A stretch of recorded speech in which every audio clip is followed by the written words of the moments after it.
Hi there, and welcome to episode 51 of the Digital Marketing Masters podcast. This is digital marketer Yolanda Rose, and every week on this podcast, the Digital Marketing Masters podcast, I bring you easy, actionable tips, content, and strategies that you can use to grow your business online almost immediately. Now, last week we spoke about strategies that we can use to combat the changes that are happening on Facebook Messenger on the 15th of January next year. So today we're going to carry on that conversation, and one of the alternatives that you could use to Facebook Messenger is WhatsApp for Business. Now, if you're outside if you're in North America, I am familiar that WhatsApp is not very big in that part of the world. In the US and in Canada, I think you guys are more of a messenger kind of platform, but in the rest of the world, especially if you're doing business outside those areas, WhatsApp is huge. And if you have been living in that messaging bubble, I think that WhatsApp has become a really hot topic lately, especially as an alternative to chatbots, Facebook Messenger chatbots specifically. So, business owners and managers that I have interacted with want business WhatsApp, and it's a little bit different from the personal version of WhatsApp. And I feel that WhatsApp Business is more it's more gearing towards the WeChat platform. That's a Chinese platform that basically does everything except payments. It's such a comprehensive platform, and when Facebook did buy WhatsApp a couple of years ago, they said that there were going to be no paid ads on the platform. So we're going to really dig deep this week on the WhatsApp Business platform. So let's go into it. So if you don't know anything about WhatsApp Business, I'm glad you're on, because we're going to really break it down today, and we'll cover all types of WhatsApp Business accounts, the pricing models, the limitations, and how you can get started on the platform depending on the type of business that you have. So some background on the WhatsApp platform. There used to be a time when WhatsApp actually cost 99 cents per year. It was just a regular app as we know it on whichever platform, and you paid 99 cents per year to use the messaging app. Then, when WhatsApp was acquired by Facebook, and after that acquisition, WhatsApp became free, and they have promised never to have ads on this platform. So, the big question that remains is, how is Facebook going to monetize its $19 billion investment into WhatsApp? And that's where the WhatsApp business model comes into play. And as we roll out today's episode, you're going to see the value of WhatsApp for Facebook. So, one of the ways that Facebook is going to get some return of investment is through WhatsApp Business, and a lot of businesses have already started WhatsApp. Even before the WhatsApp version was available, people used to use their personal WhatsApp details for as a business line. So WhatsApp Business was introduced in January last year, and one of the reasons why it's so important is just because of the sheer volume of messages that happen on this platform and the growth that has been happening over the years. In October 2011, there's been 1 billion users on messages on the WhatsApp platform. There's so many users on WhatsApp, and the platform is somewhat hard to ignore. In 2017, it was announced that WhatsApp had 1.5 billion users compared to Facebook's 1.3 billion. So it's an amazing feat considering just 3 years before, WhatsApp only had 450 million users. So it's growing faster than Facebook actually, and it's the same company, and we'll just talk about the interlinking between these two platforms. So it's has a massive number of users, and it's about engagement as well. So WhatsApp users send about 65 billion messages per day, which is about 750,000 messages per second. So even the WhatsApp statuses, which was seen as a joke when it really came out, it only had about 450 million active users on the status side of things.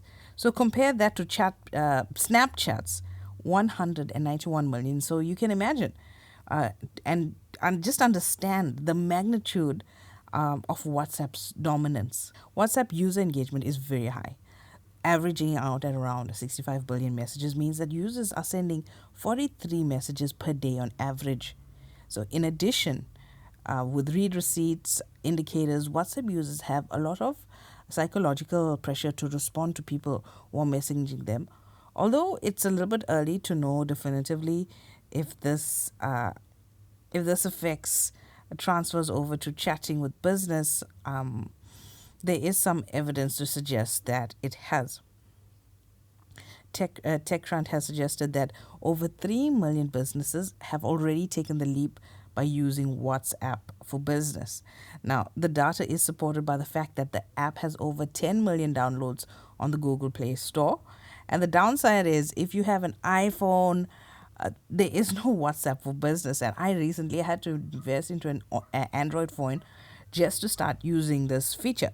So even on the business side of the platform, it has been reported that messages have a 99% open rate and a 40% plus response rate. So it does sound great. The stats sound nice. And it's really great for connecting existing customers or even acquiring new customers as well. But what if customers could pay you through WhatsApp directly? That is coming soon. Like I said, WeChat does it already. And I feel that WhatsApp is going to be taking on WeChat head on, meaning that outside North America and outside China, and especially in the largest democracy in the world, like India, WhatsApp is going to be the new WeChat. In fact, in early 2018, WhatsApp launched payments, a beta version in India. And by August 2018, WhatsApp had recruited a WhatsApp India CEO. It created a local office to comply with all the local regulations, especially banking in India. Recently, it's been really sticky. And so they set up this office to make sure that they were in line and playing by all of India's rules. And by 2018, it had formally applied to the Indian Central Bank to request approval to run their payments nationwide. So at the F8 conference this year, Facebook mentioned that it will roll out WhatsApp payments to other countries over the course of 2019.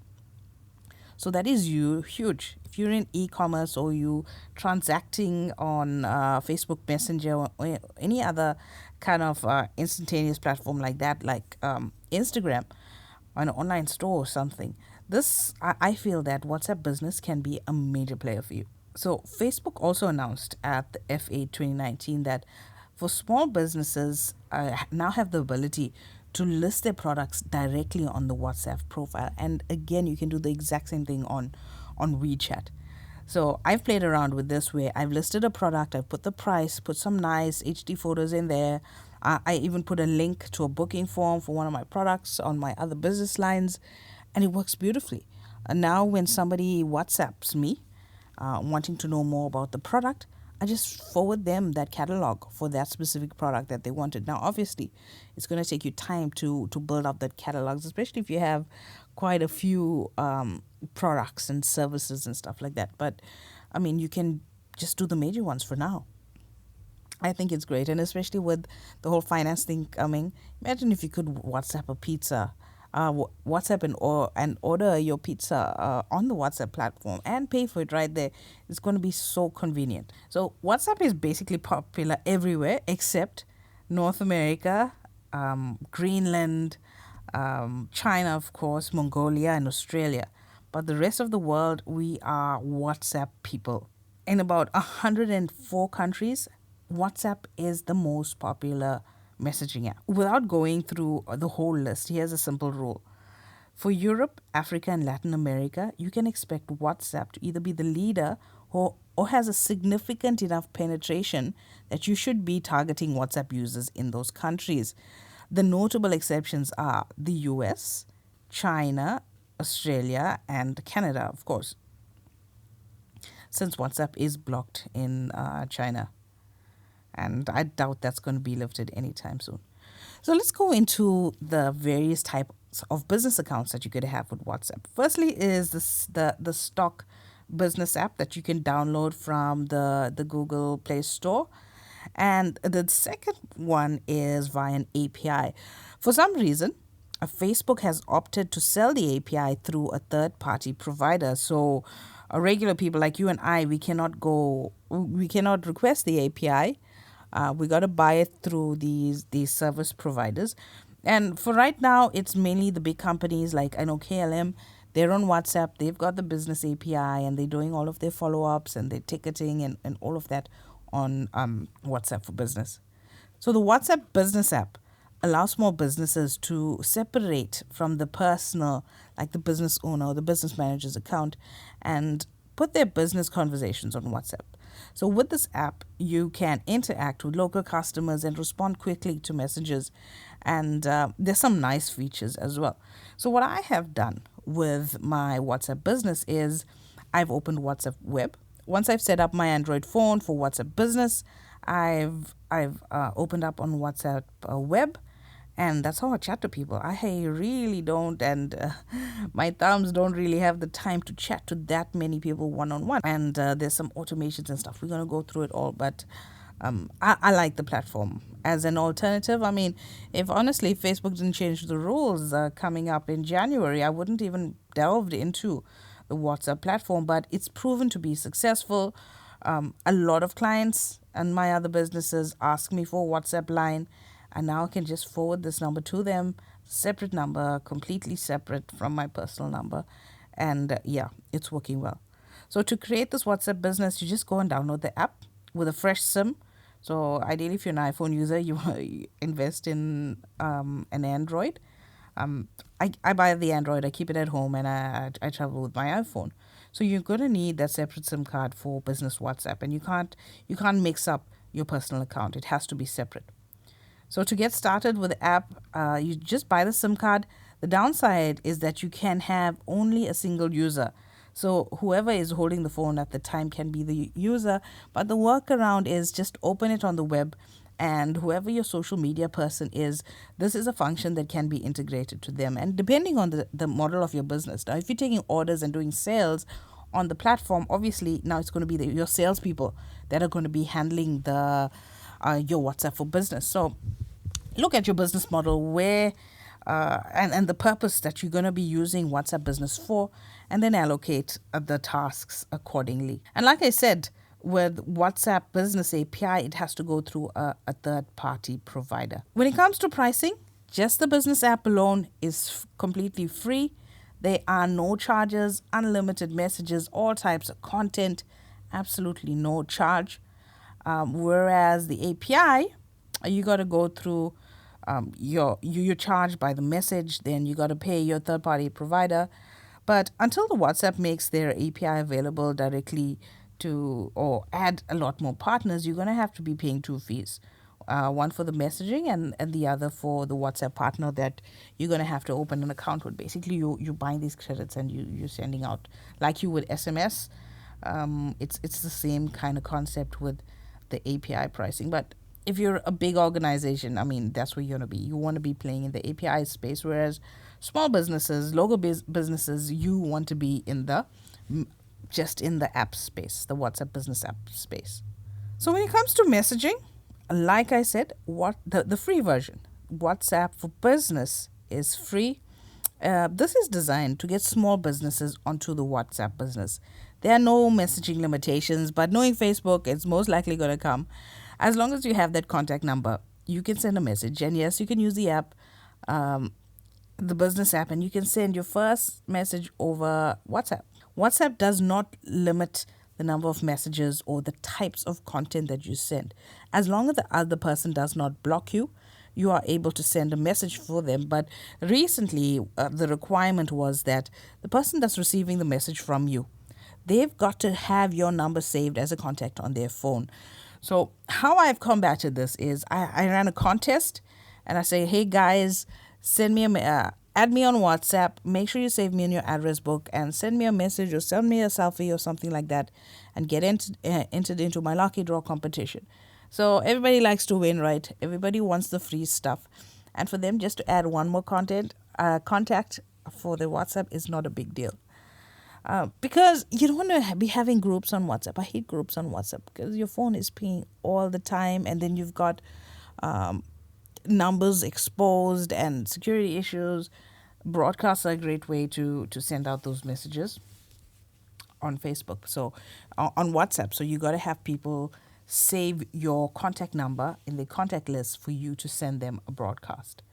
With a business API, the messaging is designed to get companies to pay to access their customers over the preferred WhatsApp channel. So there is an opt-in rule, meaning outside specific cases, you will need to send your message first before you can message them. But that only applies to the API side. So when it comes to WhatsApp business broadcasts, if you're noticing a trend with the app, it has a lot more messaging freedom than the API. The trade-off is that there's more messaging freedom in the app, more automation possible over the API. So it's a either or here. You could take unlimited messages or automation. You can't have both, unfortunately, on this platform. So the app does have the clear advantage with the broadcasting. The only downside is that your broadcasts are limited to 256,000 people. So if you got thousands of people that add your contacts, you've got to manually send out those broadcasts, 256 contacts at a time, which is a pain in the butt. But one, it's free, and two, these people have you as a contact because they want to hear from you. They want to hear from you. Eventually, they're going to buy from you. So I think it's worth the sacrifice. And like I said, delegate. You're not going to be doing this yourself. This is a social media task. Give it to your social media person. So it seems like it's quite hefty, a business limitation, but as long as you stay organized, use your labels, use your tags, and categorize your contacts accordingly, you can make this work for you. Now, on the API side, the broadcast is not something that WhatsApp promotes. The only way you could send out messages is through the paid platform, and first by limiting the template messaging to non-marketing content, and second on the API side is by rate limiting template messages to 15 per second. So when it comes to the automation, like we know that Facebook Messenger, if you're using the bot, you have that automation thing going for you where you can just set it and leave it. Now, you can't really quite do this on a WhatsApp platform just yet. It does have automation where you can automate the greeting message, you can automate the away message, and you can automate a couple of quick replies. Even if they leave you, after this message is distributed, if they leave you a message, nobody's going to reply to them like our chatbot would do on Facebook Messenger. So that's definitely a huge downside. So if you don't have people helping you, you don't have a big team, I don't know, maybe WhatsApp is not looking pretty enough, but it's free, and it's worth a try. If it's making an impact on your sales, I think it's worth looking at. So when it comes to the business API options, automation is possible, but it depends on what you connect your API account to. Now, with both these platforms, it does not integrate into CRM like ManyChat on WhatsApp Messenger. You can integrate it with the ConvertKit or any other email marketing platform, or even HubSpot or something like that. But you don't have those kind of integrations on WhatsApp. So for me, the biggest pros of WhatsApp Business is that it's super easy to get started. Buy the SIM card, make sure you have an Android phone, download the app. Message any contact at any time, no messaging limitations. The only limitation is your broadcasts are limited to 256 people at a time, but you can work around with some clever labeling, and you just have to send out the broadcast a couple of more times depending on the size of your audience. Now, the cons are the account can only be used on one device by one user, but I did tell you the workaround that you can use the web. But now I haven't used the web on multiple devices. I just have it on one device. But leaving it with one person is good enough. The automation on this is limited. And like I said, it's not extendable when it comes to your CRM or your email marketing software. So your API is most suited toward your large and medium-sized companies, and where the app is great for local businesses and small businesses as well. So when it comes to the API, not a lot happening there. You got to get your account approvals via third party. You got to be responding to messages within 24 hours. Those messages, you got to pay for them. And the templates, the messaging templates on the API require pre-approval from WhatsApp. Okay, so that is my basic breakdown of the WhatsApp platform for business, the two different options that you have, and I think it is worth considering. I hope you consider it too. Be sure that I'm going to be trying some new strategies on this, definitely some new marketing strategies on this, and I'm going to keep you informed right here on the Digital Marketing Masters podcast. So that's it for me on this week's episode of the Digital Marketing Masters podcast. I'll chat to you soon.